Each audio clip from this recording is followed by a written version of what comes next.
అన్నయ్య రాములంకల్కి ఇచ్చిన మాట కోసం నా ప్రాణమైనా ఇస్తాను, కానీ నా మనసుని ఇవ్వలేను. అది తనకి అర్థం కాదు. చెప్తే నువ్వు చిన్న పిల్లవి, నీకేం తెలీదు, ఫైనల్ అంటాడు. అసలే టెన్షన్ తో ఉంటే మధ్యలో ముసలాడు గొడవ ఏంటి? పెదనాన్న ఉంటే ఎవరికి డౌట్ రాదు. ముందు ఏం చేయాలో చెప్పు. డోంట్ వరీ, సొల్యూషన్ లేని ప్రాబ్లం అంటే ప్రపంచంలో ఏదీ లేదు.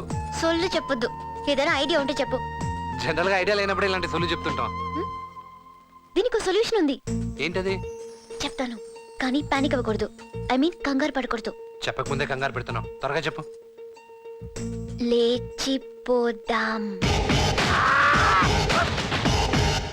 ఈ రోజు కాకపోతే సంవత్సరం లేదా 2 సంవత్సరాలకైనా అన్నయ్యకి నా మీద ఉన్న ప్రేమ మన ప్రేమని యాక్సెప్ట్ చేసేలా చేస్తుందన్న నమ్మకం నాకుంది.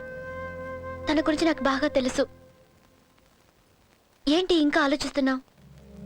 ఎలా లేచిపోదామా అని. చందమామ కన్ను కొట్టి నేరకేదించినాడు, పక్కా స్కెచ్చు వేసినాడు, చక్కని చుక్కను పట్టినాడు. చగలే చూస్తే మా ఊళ్ళోడు శంకర్ గడు మొగుడయ్యాడు. ఏ బబ్లు ఆ బబ్లు.